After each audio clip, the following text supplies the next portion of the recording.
அனைவருக்கும் வணக்கம். கொங்கு நாட்டின் மன்னராகவும் சுதந்திர போராட்டத்தினுடைய வீரராகவும் விளங்கிய மாமன்னர் தீரன் சின்னமலை அவருடைய 226வது இந்த நாளில் அவர்களுக்கு பாரதிய ஜனதா கட்சியினுடைய சார்பாக மரியாதை செலுத்துவது நாம் அனைவருடைய கடமை. அதனுடைய அடிப்படையில் பாரதிய ஜனதா கட்சியின் சார்பாக எங்களுடைய அஞ்சலி அவர்களுக்கு நாங்கள் மரியாதை செலுத்துகிறோம். மாமன்னராக விளங்கிய நமது தீரன் சின்னமலை அவர்கள் கிழக்கிந்திய கம்பெனிக்கு எதிராக போராடியது மட்டுமல்ல, அப்பொழுது மைசூர் சாம்ராஜ்யத்தினுடைய வரிகளெல்லாம் வசூலிக்கப்பட்டு செல்லும்போது அந்த வரி பணத்தை எல்லாம் மறித்து ஏழை மக்களுக்காக வழங்கிய ஒரு வள்ளலாக வழங்கிய தீரன் சின்னமலை அவர்களுக்கு நாங்கள் இன்றைக்கு மரியாதை செலுத்துகிறோம். 1801ஆம் ஆண்டு நடைபெற்ற போரிலும், ஈரோடு காவிரி பகுதியில் நடைபெற்ற போரிலும், 1802, 1804 ஆகிய பகுதிகளில் ஆகிய காலங்களில் அறச்சொல்லூரில் நடைபெற்ற போரிலும் ஆங்கிலேயர்களை வென்று காட்டிய ஒரு மாவீரன். அவருடைய நாள் இந்த நாளில் நாம் அனைவரும் ஆடி பெருக்கு 18ஆம் நாளில் இந்த நாளில் காவிரியில் தண்ணீர் வரும் என்று எதிர்பார்த்தோம். காவிரியிலும் தண்ணீர் வரவில்லை. காலம்தான் பதில் சொல்ல வேண்டும். அதற்காக தமிழக முதலமைச்சர் இன்னும் விரைந்து நடவடிக்கைகள் எடுக்க வேண்டும் என்று நான் அன்போடு கேட்டுக்கொள்கிறேன்.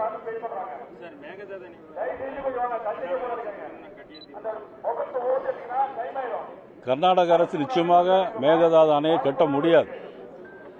சுப்ரீம் கோர்ட்டுடைய உத்தரவுப்படி காவிரி நதிநீர் மேலாண்மை ஆணையத்துக்குத்தான் அது முழு அதிகாரம் இருக்கிறது. ஆக காவிரி நதிநீர் ஆணையம் தான் அதை கட்டுவதற்கு அனுமதி கொடுக்காது.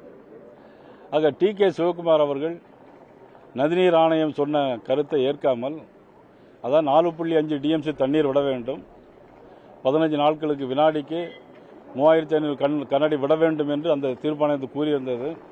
ஆனால் நல்ல மழை பெய்ததன் விளைவாக எப்பொழுதுமே நமக்கு உபரி நீர் தான் கிடைக்கிறது. அவர்களாக தண்ணீர் திறந்து விடுவதே இல்லை. கர்நாடகத்தில் எப்பொழுதெல்லாம் காங்கிரஸ் கட்சி ஆட்சிக்கு வருகிறதோ அப்பெல்லாம் நமக்கு இந்த பிரச்சனை ஏற்படுகிறது. நமக்கு இருக்கக்கூடிய வருத்தம்லாம் என்னன்னா, தமிழக முதலமைச்சர் எதற்கெல்லாமோ பேசுகிறார், ஆனால் இதற்கு ஒரு நிமிடம் கூட வாய் திறந்து கர்நாடக முதலமைச்சர் கேட்கவில்லை. இங்கு இருக்க காங்கிரஸ் அமைச்சர்களும் கேட்கவில்லை.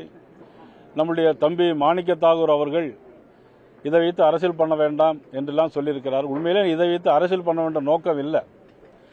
ஆனால் நமது பகுதி கிட்டத்தட்ட 11 மாவட்டங்கள், 11 மாவட்டங்களில் விவசாய பெருமக்கள், 25 மாவட்டங்களில் குடிநீர் பிரச்சனை. இதற்கெல்லாம் தாயாக இருக்கிறது நமது காவிரி தாய். தண்ணீர் வேண்டும் என்று கர்நாடக மாநிலத்தில் தண்ணீர் வேண்டும், அதே நேரத்தில் நமக்கும் தண்ணீர் வேண்டும் என்பது உண்மை. அதை ஏன் பெற்றுத்தர மறுக்கிறார்கள்? ஆனால் முழு அதிகாரம் காவிரி நதிநீர் ஆணையத்துக்கு இருக்கிறது. இருந்தாலும் அதை செயல்படுவம் கொடுப்பதற்கு கர்நாடக அரசு அதனுடைய அதிகாரிகளை கையிலே வைத்திருக்கிறார்கள். இப்பொழுது மழை அதிகமாக பெய்தனால் தண்ணீர் வந்து கொண்டு இருக்கிறது. இருந்தாலும் இன்னைக்கு 50 நாட்கள் நமது காலதாமதம் என்பது நமது விவசாய மக்களுடைய பெருத்த நஷ்டம் ஏற்பட்டிருக்கிறது. ஆக முதலமைச்சர் 3ஆம் தேதி வாரம், இன்னைக்கு ஆடி 18 அன்னைக்கு வாரம்னு சொல்லியிருந்தார்.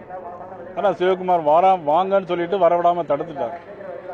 எங்களை பொறுத்தப்பட்டு நீங்கள் தனியாக போனால் அது உங்களுடைய சொந்த விஷயத்துக்காக போகிறதா கருதப்படும். அதனால் நீங்கள் அங்கீகரிக்கப்பட்ட எல்லா கட்சியிலும் சேர்த்து கூட்டிகிட்டு போகணும் அப்படின்னு நாங்கள் சொல்லியிருந்தோம். இப்பவும் இதை வச்சு அரசியல் பண்ண வேண்டிய அவசியம் இல்லை. அங்கே எவ்வளவு ஆணையம் எவ்வளவு சொல்லுதோ அதை தர வேண்டும் என்பதுதான் எங்களுடைய நோக்கம். ஆனால் இப்பொழுது காலம் கடந்து போய்விட்டிருக்கிறது. இனி வருங்காலத்திலாவது நம்முடைய முதலமைச்சர் அது குறித்து ஒரு நல்ல முடிவு எடுக்க வேண்டும் என்று கேட்டோம். கர்நாடகாவில் இருக்க கட்சிகள் ஒருங்கிணைந்து செயல்படுது, ஆனா இங்க இருக்க கட்சிகள் இந்த அரசுக்கு எதிராக செயல்படுகிறது அப்படின்னு எலக்ட்ரிசிட்டி மினிஸ்டர் குற்றம் சாட்டியிருக்காரு. அனைத்து கட்சி கூட்டத்தையும் கூட்டுறது இவங்க எதிராக செயல்படுவதற்காக தான் குற்றம் சாட்டுறாரு. நீங்க எப்படி கருது? ராகுல் காந்தி இங்க வந்தார், ஒரு வார்த்தை கூட சொல்லல. அன்புமணி ராமதாஸ் சொல்லி ராகுல் காந்தி ஒரு வரி சொல்லட்டும் சொல்லல. நீங்க எப்படி கருதுறீங்க? அதாவது இதுக்கு முன்னாலேயே ஜூன் 1ஆம் தேதியோ குறுவை சாகுபடி பண்ணியிருக்கணும். நமக்கு 3 சாகுபடி உண்டு: குறுவை, சம்பா, தாளடி. சம்பா இப்போ இல்லை. குறுவை சாகுபடி ஜூன் 1ஆம் தேதியே நம்ம நடவு நட்டிருக்கணும். நட முடியல. அனைத்து கட்சி கூட்டத்தை நம்ம முதலமைச்சர் கூட்டியிருக்கணும், கூட்டலை. ஏன் கூட்டலை அப்படிங்கிறது அவர் தான் விளக்கணும். காங்கிரஸ் கட்சியினுடைய தலைவர் ராகுல் காந்தி அவர்கள் வந்திருந்தாங்க. அவங்களாவது ஒரு வார்த்தை அதை பற்றி பேசியிருக்கலாம். என்னன்னா ராகுல் எப்படி இதில் மத்திய அரசுக்கு எந்த விதமான பங்கு இங்கே கிடையவே கிடையாது. தம்பி மாணிக்கத்தாகூர் சொல்கிறாரு மத்திய அரசு என்ன செய்யுது அப்படி கேட்குறாரு. முழுக்க முழுக்க அவருக்கு நான் சொல்கிறது இதில் முழு அதிகாரமும் காவிரி நதிநீர் ஆணையத்துக்கு மட்டும்தான் இருக்குது. அவங்க சொல்லக்கூடிய உத்தரவை அமல்படுத்த வேண்டியது கர்நாடகா மாநில அரசு. அவ்வளவுதான். கர்நாடகத்தில் வந்து போராட்டம் கையில் எடுக்கிறாங்க, உடனடியாக அதுக்கான ரியாக்ஷன் வந்து அங்கே இருக்குது. அதாவது காங்கிரஸ் கவர்மெண்ட் அதுக்கு ரியாக்ஷன் கொடுக்குது. அந்த விவசாயிகளோட இப்போ மக்களுடைய மனநிலை, விவசாயிகளுடைய மனநிலை புரிஞ்சு அதுக்கு தகுந்த மாதிரி இந்த விவகாரத்தில் தெளிவாக இருக்காங்க. ஆனால் தமிழக அரசின் சார்பில், அதாவது பாஜக சார்பில் இது மாதிரியான விஷயங்களுக்கு போராட்டம் கையில் இருக்குமா? தொடர்ந்து வேற இதுக்கு தொடர்ந்து தீர்வு தான் என்ன? இதற்கு தீர்வு நதிநீர் ஆணையம்தான் சொல்லியிருக்கு. தீர்வை அமல்படுத்த வேண்டியது கர்நாடகா மாநில அரசு. அவ்வளோதான். இதில் வந்து அவங்க போராட்டம் பண்ணுறாங்க அப்படின்னா, இதுவரைக்கும் 2018க்கு அப்புறம் அங்கே வந்து பாரதிய ஜனதா கட்சி ஆட்சியில் இருந்துச்சு. அப்போல்லாம் தண்ணி ஒழுங்காக தானே வந்துச்சு. இப்போ காங்கிரஸ் கட்சி மட்டும் ஏன் இப்படி அடம் பிடிக்கிறாங்க? அவசியம் இல்லைல்ல. திமுக கோர்ட்டுக்கு போயிருக்குது. அது மாதிரி நீங்களும் வந்து கோர்ட் அப்ரோச் பண்ண வாய்ப்பு உண்டுங்களா? தமிழகத்தின் நலன் காக்க எப்போ கோர்ட்டுக்கு போயிருக்காங்க? எந்த கோர்ட்டில் போனது? உச்சநீதிமன்றத்தில் ஃபைல் பண்ணியிருக்காங்க. அதாவது ட்ரிபியூனல் ஆர்டர். ஒரு விஷயத்தை எல்லாம் நல்லா புரிஞ்சுக்கணும். ஆல்ரெடி சுப்ரீம் கோர்ட் உத்தரவு, அந்த உத்தரவுப்படி காவிரி நதிநீர் ஆணையம் அமைக்கப்பட்டு சொல்ற கேளுங்க, அது முடிவு கொடுத்தாச்சு. திருப்பி சுப்ரீம் கோர்ட்டு போனீங்கன்னா, அதாவது இது வந்து திறந்து விட சொல்லி சுப்ரீம் கோர்ட்டு போனால் என்னைக்கு கோர்ட்டில் கேஸ் நம்பர் ஆகி என்னைக்கு வரும்? இன்னைக்கு வந்து காங்கிரஸ் கட்சியினுடைய இன்றைக்கு அமைச்சராக 2 பேர் இருக்கிறாங்க. கர்நாடகத்திலும் காங்கிரஸ் கட்சி இருக்கு. நமது முதலமைச்சர் திரு ஜோசப் விஜய் அவர்கள் உடனடியாக அவர் நண்பர் தான், கூட்டணி கட்சியில் இருக்காங்க. அவங்கள பேசி ஃபோனில் பேசினாலே போருமே. இதுக்கு யாரும் சுப்ரீம் கோர்ட் போக வேண்டிய அவசியம் ஒன்றும் இல்லை.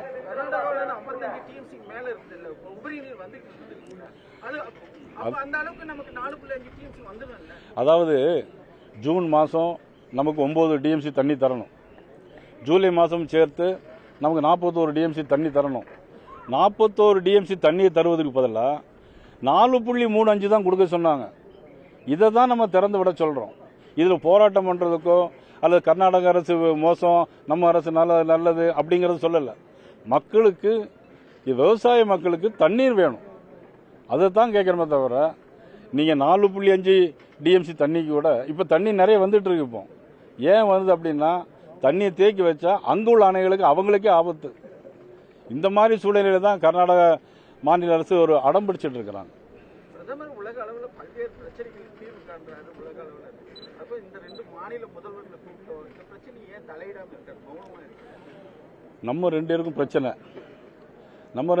பிரச்சனை இவரு தீர்த்து வைக்கணும் அப்படின்னு சொன்னா எப்படி? ஆல்ரெடி நம்ம 2 பேருக்கும் பிரச்சனையே இல்ல சொல்ற கேளுங்க. சுப்ரீம் அத்தாரிட்டி சொல்லி அவங்கெல்லாம் சொல்லி தான் இப்பொழுது வந்து நமக்கு பிரச்சனையை முடிச்சு திறந்து விடணும். அவ்வளவுதான். அது காவிரி நதிநீர் ஆணையம் தான் முழுக்க டைரக்ஷன் கொடுக்கும். அந்த டைரக்ஷன் தான் அந்த மாநில அரசு செய்யும்.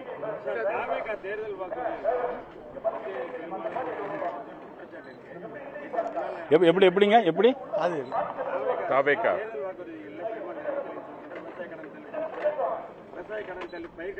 பல்வேறு துறைகள் இருக்கு. இதுக்கு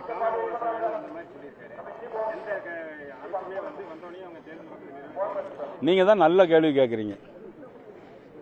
அருமையான கேள்வி. ஒரு அம்மா பேட்டி கொடுத்தாங்க, எங்க அண்ணன் தாய் மாமன் பையிலிருந்து எடுத்து கொடுத்துருவாங்க, பையிலிருந்து எடுத்து கொடுத்துருவாங்கன்னாங்க. 2500 ரூபா இது வரைக்கும் கொடுக்கல. 4000 ரூபா இளைஞர்களுக்கு படித்த வேலை கொடுப்போம் அப்படின்னாங்க, இது வரைக்கும் கொடுக்கல. விவசாயிகளுக்கு கடன் தள்ளுபடின்னாங்க, இது வரைக்கும் கொடுக்கல. அதுக்கு எங்கள் அண்ணன், எங்களுடைய குருநாதர் எங்கள் அண்ணன், அவர் சொன்ன மாதிரி கால அவகாசம் ஒருவேளை தேவைப்படலாம், 2-3 மாதம் தேவைப்படலாம். நான் கேட்குறது, போதைப் பொருள் என்னாச்சு? சட்டம் ஒழுங்கு காவல்துறை உங்கள் கையில் இருக்குது. இன்னைக்கு எங்கே பார்த்தாலும் கஞ்சா, போதை. 3 வயசு குழந்தைய ரேப் பண்ணியிருக்காங்க. 3 வயசு குழந்தைய ரேப் பண்ணியிருக்காங்க. யார் காரணம்? போதை போட்டுட்டு செய்கிறாங்க. ஒரு நாளைக்கு 3 கற்பழிப்பு சம்பவம் நடக்கு ஆவரேஜா. 2 நாளைக்கு 3 கொலை குற்றங்கள் நடக்கு. நம்ம சாத்தாங்குளத்தில் நடந்த மரண லாக்அப் டெத்தை சொன்னோம். அதுபோல சிவகங்கையில் திமுக காலத்தில் நடந்த லாக்அப் டெத்தை சொன்னோம். இப்போ இந்த 2 மாதத்தில் மட்டும் 4 லாக்அப் டெத். கன்னியாகுமரியில் ஆரம்பித்து வரிசையாக லாக்அப் டெத் மரணம். இன்னைக்கு தாவேக்காவுடைய நிர்வாகிகளே இன்னைக்கு எல்லா தவறும் பண்றாங்க. கற்பழிப்பு கேஸில் ஈடுபட்டிருக்காங்க. தாவேக்காவுடைய நிர்வாகிகளே இன்னைக்கு எல்லா குற்றத்துக்கும் பின்னணியில் இருக்கிறாங்க. பெண்கள் நடமாட முடியல. காரணம் தாவேக்காவுடைய நிர்வாகிகள். செங்கோட்டையன் பேசும்போது மத்திய அரசு பாராட்டுகிறதுன்னு சொல்லி பேசியிருக்காரு. Clean administration, corruption free administration மத்திய அரசு பாராட்டுகிறது. விரைவில் இந்தியாவுக்கு அனைத்து முதலமைச்சர்களும் தாவேக்கா அரசின் கொள்கைகளை பின்பற்ற 70 நாள் தான் ஆரம்பிச்சாரு. 70 நாள் தான் ஆயிருக்கு. எங்க அண்ணனுக்கு ஒன்றும் தெரியாதுன்னு நினைக்கிறேன். சமயத்தில் பேசிட்டு மாட்டிக்கிட்டு வர அவர். திருநெல்வேலியில் ஆரம்பிச்சிருக்காங்க. திருநெல்வேலியில் நேரத்தே 10% கமிஷன் ஆரம்பிச்சுட்டாங்க. எல்லா அதிகாரிகளும் டெண்டர் விடும்போது தர வேண்டாம், இதுக்கு முன்னாடி அட்வான்ஸாக தந்துருங்கன்னு 10% ஆரம்பிச்சுட்டாங்க. எங்கள் குருநாதர்கிட்ட அடுத்தால கேள்வி வரும்போது கேளுங்க. சார் சீமான் அவர்கள் தேர்தல் சமயத்தில் கடுமையான விமர்சனம் பண்ணார் பாஜக. ஆனா சமீபத்தில் சரத்குமார் பிறந்தநாள் விழாவில் திடீர்னு நீங்களாம் கை கூக்குற மாதிரியான ஒரு சம்பவம் நடந்துச்சு. நீங்க மாப்பிள்ளை அப்படின்ற ஒரு வார்த்தையில உச்சரித்து பேசுனீங்க. சீமான் அவர்கள் திடீர்னு கொண்டு வரதுக்கு என்ன காரணம் சார்? அதாவது மதிப்புக்குரிய அண்ணன் சரத்குமார் அவருடைய பிறந்தநாள் விழா. இது இப்போ எங்கள் அண்ணன் நாளைக்கு எங்கள் குருநாதர் செங்கோட்டையனை நாளைக்கு ஒரு வீட்டில் ஒரு விசேஷம் வச்சாக்கி நான் அதில் போய் கலந்துக்கிடுவேன். விமர்சனம் கொள்கை ரீதியான விமர்சனங்கள் வேறு. அதே இது நட்பு ரீதியாக அவங்க கலந்துக்கிட்டாங்க. கொள்கை ரீதியான விமர்சனங்கள் இருந்தாலும் கூட திடீர்னு அதாவது தேர்தலுக்கு முன்னாடியே சரத்குமார் அவர்களும் சீமான் அவர்களும் கை கொடுத்திருந்தா இந்த நிலைமையே வேறன்னு பேசியிருக்காரு. ஆனா தேர்தல் சமயத்தில் இல்ல அது பேசுறது நான் தான் சொன்னேன். எலெக்ஷனுக்கு முன்னாடியே வந்திருந்தா கொஞ்சம் நல்லா இருந்திருக்கும் அப்படின்னு சொன்னேன்.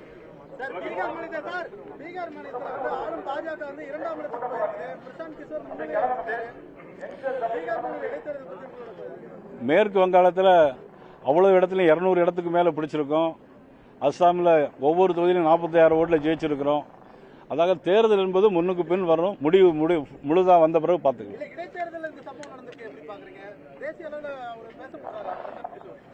அதாவது பிரசாந்த் கிஷோரை பொறுத்த மட்டும் உங்களுக்கு எல்லாம் நல்லாவே தெரியும். அவர் தான் முன்னாடி அங்கே வங்காளத்திலே நின்னார். அதனால ஒரு இடைத்தேர்தலை வச்சு நம்ம எந்த கருத்துக்களையும் சொல்ல முடியாது.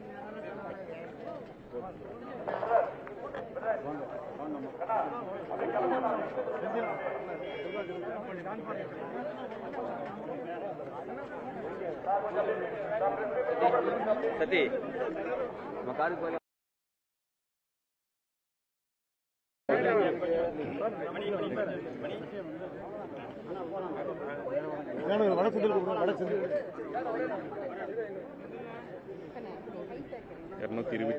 நினைவு.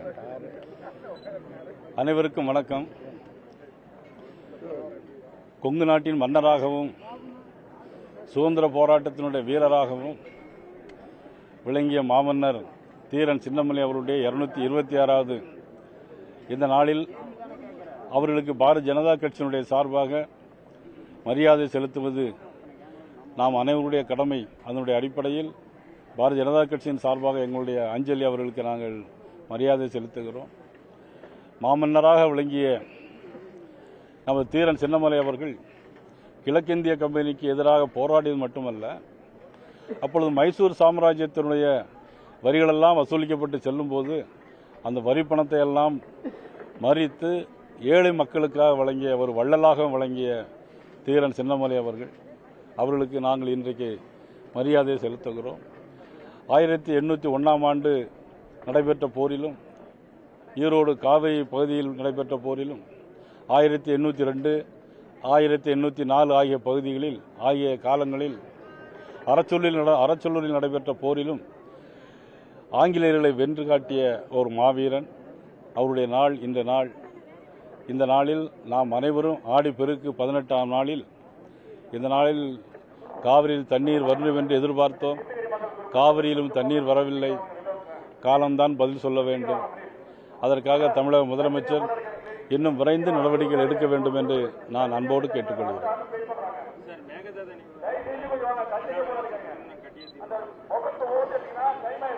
கர்நாடக அரசு நிச்சயமாக மேகதாது அணையை கட்ட முடியாது. சுப்ரீம் கோர்ட்டுடைய உத்தரவுப்படி காவிரி நதிநீர் மேலாண்மை ஆணையத்துக்குத்தான் அது முழு அதிகாரம் இருக்கிறது. காவிரி நதிநீர் ஆணையம் தான் அதை கட்டுவதற்கு அனுமதி கொடுக்காது. ஆக டி.கே. சிவகுமார் அவர்கள் நதிநீர் ஆணையம் சொன்ன கருத்தை ஏற்காமல், அதான் 4.5 டிஎம்சி தண்ணீர் விட வேண்டும், 15 நாட்களுக்கு வினாடிக்கு 3500 கனஅடி விட வேண்டும் என்று அந்த தீர்மானத்தில் கூறியிருந்தது. ஆனால் நல்ல மழை பெய்ததன் விளைவாக எப்பொழுதுமே நமக்கு உபரி நீர் தான் கிடைக்கிறது.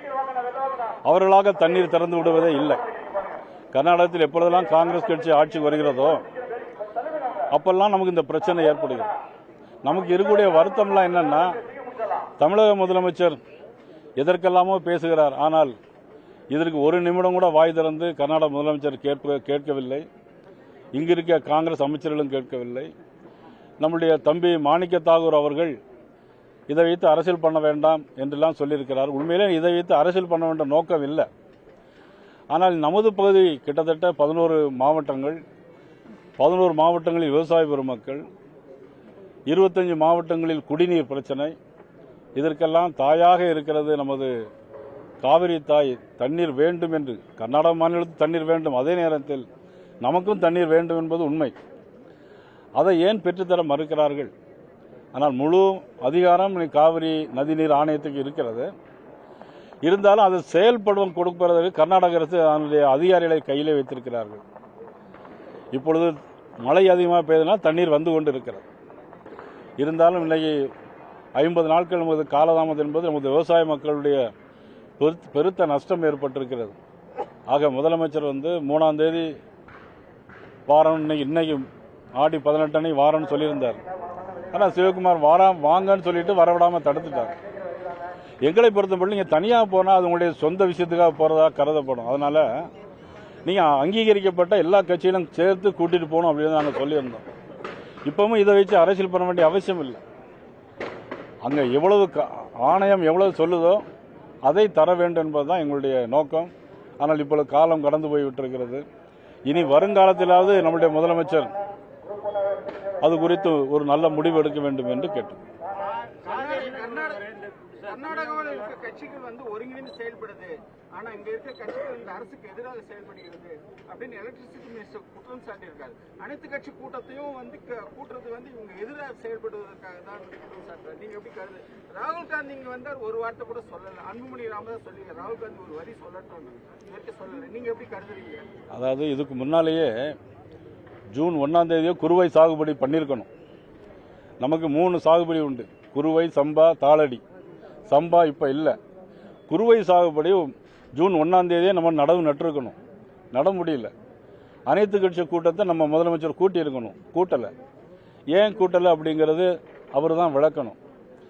காங்கிரஸ் கட்சியினுடைய தலைவர் ராகுல் காந்தி அவர்கள் வந்திருந்தாங்க. அவங்களாவது ஒரு வார்த்தை அதை பற்றி பேசியிருக்கலாம். என்னன்னா, ராகுல் எப்படி இதில் மத்திய அரசுக்கு எந்த விதமான பங்கு இங்கே கிடையவே கிடையாது. தம்பி மாணிக்க தாகூர் சொல்கிறாரு, மத்திய அரசு என்ன செய்யுது அப்படி கேட்குறாரு. முழுக்க அவருக்கு நான் சொல்கிறது, இதில் முழு அதிகாரமும் காவிரி நதிநீர் ஆணையத்துக்கு மட்டும்தான் இருக்கு. அவங்க சொல்லக்கூடிய உத்தரவை அமல்படுத்த வேண்டியது கர்நாடகா மாநில அரசு. அவ்வளவுதான். கர்நாடகத்தில் போராட்டம் கையில் எடுக்கிறாங்க, உடனடியாக அதுக்கான ரியாக்ஷன் அங்கே இருக்கு. அதாவது காங்கிரஸ் கவர்மெண்ட் அதுக்கு ரியாக்ஷன் கொடுக்குது. அந்த விவசாயிகளுடைய மக்களுடைய மனநிலை, விவசாயிகளுடைய மனநிலை புரிஞ்சு அதுக்கு தகுந்த மாதிரி இந்த விவகாரத்தில் தெளிவாக இருக்காங்க. ஆனால் தமிழக அரசின் சார்பில், அதாவது பாஜக சார்பில் இது மாதிரியான விஷயங்களுக்கு போராட்டம் கையில் இருக்குமா? தொடர்ந்து வேற இதுக்கு தொடர்ந்து தீர்வு தான் என்ன? இதற்கு தீர்வு நதிநீர் ஆணையம்தான் சொல்லியிருக்கு. தீர்வை அமல்படுத்த வேண்டியது கர்நாடக மாநில அரசு. அவ்வளோதான். இதில் அவங்க போராட்டம் பண்ணுறாங்க அப்படின்னா, இதுவரைக்கும் 2018க்கு அப்புறம் அங்கே பாரதிய ஜனதா கட்சி ஆட்சியில் இருந்துச்சு. அப்போல்லாம் தண்ணி ஒழுங்காக தானே வந்துச்சு. இப்போ காங்கிரஸ் கட்சி மட்டும் ஏன் இப்படி அடம் பிடிக்கிறாங்க? அவசியம் இல்லைல்ல. திமுக கோர்ட்டுக்கு போயிருக்குது. அது மாதிரி நீங்களும் கோர்ட் அப்ரோச் பண்ண வாய்ப்பு உண்டுங்களா? தமிழகத்தின் நலன் காக்க எப்போ கோர்ட்டுக்கு போயிருக்காங்க? எந்த கோர்ட்டில் போனது? உச்சநீதிமன்றத்தில் ஃபைல் பண்ணியிருக்காங்க. அதாவது ட்ரிபியூனல் ஆர்டர். ஒரு விஷயத்தை எல்லாம் நல்லா புரிஞ்சுக்கணும். ஆல்ரெடி சுப்ரீம் கோர்ட் உத்தரவு, அந்த உத்தரவுப்படி காவிரி நதிநீர் ஆணையம் அமைக்கப்பட்டு சொல்ற கேளுங்க, அது முடிவு கொடுத்தாச்சு. திருப்பி சுப்ரீம் கோர்ட்டு போனீங்கன்னா, அதாவது இது திறந்து விட சொல்லி சுப்ரீம் கோர்ட்டு போனால் இன்னைக்கு கோர்ட்டில் கேஸ் நம்பர் ஆகி என்னைக்கு வரும்? இன்னைக்கு காங்கிரஸ் கட்சியினுடைய இன்றைக்கு அமைச்சராக 2 பேர் இருக்கிறாங்க. கர்நாடகத்திலும் காங்கிரஸ் கட்சி இருக்கு. நமது முதலமைச்சர் திரு ஜோசப் விஜய் அவர்கள் உடனடியாக அவர் நண்பர் தான், கூட்டணி கட்சியில் இருக்காங்க. அவங்கள பேசி ஃபோனில் பேசினாலே போருமே. இதுக்கு யாரும் சுப்ரீம் கோர்ட் போக வேண்டிய அவசியம் ஒன்றும் இல்லை. கர்நாடகாவில் 55 டிஎம்சி மேல இருக்குது இல்ல, உபரிநீர் வந்து அது அப்ப அந்த அளவுக்கு நமக்கு 4.5 டிஎம்சி வந்துடும் இல்ல. அதாவது ஜூன் மாதம் நமக்கு 9 டிஎம்சி தண்ணி தரணும். ஜூலை மாதம் சேர்த்து நமக்கு 41 டிஎம்சி தண்ணி தரணும். 41 டிஎம்சி தண்ணியை தருவதற்கு பதிலாக 4.35 தான் கொடுக்க சொன்னாங்க. இதை தான் நம்ம திறந்து விட சொல்கிறோம். இதில் போராட்டம் பண்ணுறதுக்கோ அல்லது கர்நாடக அரசு மோசம், நம்ம அரசு நல்லது அப்படிங்கிறது சொல்லலை. மக்களுக்கு, விவசாய மக்களுக்கு தண்ணீர் வேணும், அதை தான் கேட்குறமே தவிர நீங்கள் 4.5 டிஎம்சி தண்ணிக்கு கூட இப்போ தண்ணி நிறைய வந்துட்டு இருக்கு. இப்போ ஏன் வருது அப்படின்னா, தண்ணியை தேக்கி வச்சா அங்கே உள்ள அணைகளுக்கு அவங்களுக்கே ஆபத்து. இந்த மாதிரி சூழ்நிலையில தான் கர்நாடக மாநில அரசு ஒரு அடம் பிடிச்சிட்டு இருக்கிறாங்க. பிரதமர் உலக அளவில் பல்வேறு பிரச்சனைகளுக்கு தீர்வு காண்றாரு உலக அளவில். அப்போ இந்த 2 மாநில முதல்வர்களை கூப்பிட்டோம், இந்த பிரச்சனை ஏன் தலையிடாமல் இருக்காரு, மௌனமாக இருக்கு? நம்ம 2 பேருக்கும் பிரச்சனை. இவரு தீர்த்து வைக்கணும் அப்படின்னு சொன்னா எப்படி? ஆல்ரெடி நம்ம 2 பேருக்கும் பிரச்சனையே அவர்தானே இல்ல. அத்தாரிட்டி அவர்தானே. இல்ல, சொல்ற கேளுங்க. சுப்ரீம் அத்தாரிட்டி சொல்லி அவங்கெல்லாம் சொல்லி தான் இப்பொழுது வந்து நமக்கு பிரச்சனையை முடிச்சு திறந்து விடணும், அவ்வளவுதான். அதான் ஒரு டைரக்ஷன் கொடுக்குறாரு. அது காவிரி நதிநீர் ஆணையம் தான் முழுக்க டைரக்ஷன் கொடுக்கும். அந்த டைரக்ஷன் தான் அந்த மாநில அரசு செய்யணும். தேர்தல்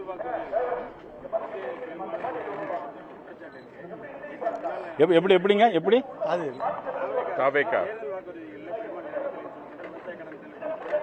விவசாய கடன் தள்ளுபடி, பயிர் கடன் தள்ளுபடி, பல்வேறு துறைகள் இருக்கு. நேற்று இதுக்கு காங்கிரஸ் அந்த மாதிரி சொல்லியிருக்காரு. எந்த அரசுமே வந்தோடனே அவங்க தேர்தல் வாக்குறுதி நீங்க தான் நல்ல கேள்வி கேட்குறீங்க, அருமையான கேள்வி. ஒரு அம்மா பேட்டி கொடுத்தாங்க, எங்க அண்ணன் தாய்மாமன் பையிலிருந்து எடுத்து கொடுத்துருவாங்க, பையிலிருந்து எடுத்து கொடுத்துருவாங்கன்னாங்க. 2500 ரூபா இது வரைக்கும் கொடுக்கல.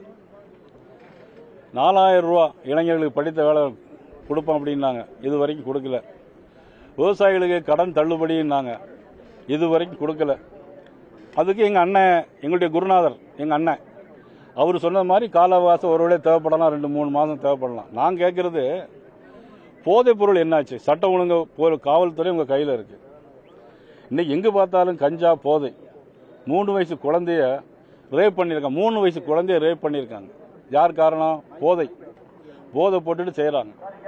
ஒரு நாளைக்கு 3 கற்பழிப்பு சம்பவம் நடக்கு ஆவரேஜா. 2 நாளைக்கு 3 கொலை குற்றங்கள் நடக்கு. நம்ம சாத்தாங்குளத்தில் நடந்த மர்டருக்கு லாக்அப் டெத்தை சொன்னோம். அதுவரை சிவகங்கையில் திமுக காலத்தில் நடந்த லாக்அப் டெத்தை சொன்னோம். இப்போ இந்த 2 மாதத்தில் மட்டும் 4 லாக்அப் டெத். கன்னியாகுமரியில் ஆரம்பித்து வரிசையாக லாக்அப் டெத் மரணம். இன்னைக்கு தாவேகாவுடைய நிர்வாகிகளே இன்னைக்கு எல்லா தவறும் பண்றாங்க, கற்பழிப்பு கேஸில் ஈடுபட்டிருக்காங்க. தாவேகாவுடைய நிர்வாகிகளே இன்னைக்கு எல்லா குற்றத்துக்கும் பின்னணியில் இருக்கிறாங்க. பெண்கள் நடமாட முடியல, காரணம் தாவேகாவுடைய நிர்வாகிகள். செங்கோட்டையன் பேசும்போது மத்திய அரசு பாராட்டுகிறதுன்னு சொல்லி பேசியிருக்காரு. Clean administration, corruption free administration மத்திய அரசு பாராட்டுகிறது. விரைவில் இந்தியாவுக்கு அனைத்து முதலமைச்சர்களும் தாவேகா அரசின் கொள்கைகளை பின்பற்றுவாங்க. 70 நாள் தான் ஆரம்பிச்சாரு, 70 நாள் தான் ஆயிருக்கு. எங்க அண்ணனுக்கு ஒன்றும் தெரியாதுன்னு நினைக்கிறேன். சமயத்தில் பேசிட்டு மாட்டிக்கிட்டு வர அவர். திருநெல்வேலியில் ஆரம்பிச்சிருக்காங்க. திருநெல்வேலியில் நேற்றே 10% கமிஷன் ஆரம்பிச்சுட்டாங்க. எல்லா அதிகாரிகளும் டெண்டர் விடும்போது தர வேண்டாம், இதுக்கு முன்னாடி அட்வான்ஸாக தந்தீங்கன்னு 10% ஆரம்பிச்சுட்டாங்க. எங்க குருநாதர்கிட்ட அடுத்தால கேள்வி வரும்போது கேளுங்க. சார் சீமான் அவர்கள் தேர்தல் சமயத்தில் கடுமையான விமர்சனம் பண்ணாரு பாஜகவை. ஆனா சமீபத்தில் சரத்குமார் பிறந்தநாள் விழாவில் திடீர்னு நீங்களாம் கை கொக்குற மாதிரியான ஒரு சம்பவம் நடந்துச்சு. நீங்க மாப்பிள்ளை அப்படின்ற ஒரு வார்த்தையில உச்சரிச்சு பேசுனீங்க. சீமான் அவர்கள் திடீர்னு கொண்டு வரதுக்கு என்ன காரணம் சார்? அதாவது மதிப்புக்குரிய அண்ணன் சரத்குமார் அவருடைய பிறந்தநாள் விழா இது. இப்போ எங்கள் அண்ணன் நாளைக்கு எங்கள் குருநாதர் செங்கோட்டையன் நாளைக்கு ஒரு வீட்டில் ஒரு விசேஷம் வச்சாக்கி நான் அதில் போய் கலந்துக்கிடுவேன். விமர்சனம் கொள்கை ரீதியான விமர்சனங்கள் வேறு. அதே இது நட்பு ரீதியாக அவங்க கலந்துக்கிட்டாங்க. கொள்கை ரீதியான விமர்சனங்கள் இருந்தாலும் கூட திடீர்னு, அதாவது தேர்தலுக்கு முன்னாடியே சரத்குமார் அவர்களும் சீமான் அவர்களும் கை கொடுத்திருந்தா இந்த நிலைமையே வேறன்னு பேசியிருக்காரு. ஆனா தேர்தல் சமயத்தில் இல்ல அது பேசுறது நான் தான் சொன்னேன். எலெக்ஷனுக்கு முன்னாடியே வந்திருந்தா கொஞ்சம் நல்லா இருந்திருக்கும் அப்படின்னு சொன்னேன். பீகார் மாநிலத்தில் வந்து ஆளும் பாஜக வந்து 2ஆம் இடத்துக்கு போயிருக்கு. பிரசாந்த் கிஷோர் முன்னிலையில் இருக்காரு. பீகார் மாநில இடைத்தேர்தல் பத்தி உங்களோட கருத்து? மேற்கு வங்காளத்தில் அவ்வளோ இடத்துலையும் 200 இடத்துக்கு மேலே பிடிச்சிருக்கோம். அஸ்ஸாமில் ஒவ்வொரு தொகுதியிலும் 46 ஓட்டில் ஜெயிச்சிருக்கிறோம். அதாக தேர்தல் என்பது முன்னுக்கு பின் வரும், முழுதாக வந்த பிறகு பார்த்துக்கலாம். இல்ல, இடைத்தேர்தல் இந்த சம்பவம் நடந்திருக்கு, எப்படி பாக்குறீங்க? தேசிய அளவில் அவர் பேசப்படுறாரு பிரசாந்த் கிஷோர். அதாவது பிரசாந்த் கிஷோரை பொறுத்த மட்டும் உங்களுக்கு எல்லாம் நல்லாவே தெரியும். அவர் தான் முன்னாடி அங்கே வங்காளத்திலேயே நின்னார். அதனால ஒரு இடைத்தேர்தலை வச்சு நம்ம எந்த கருத்துக்களையும் சொல்ல முடியாது.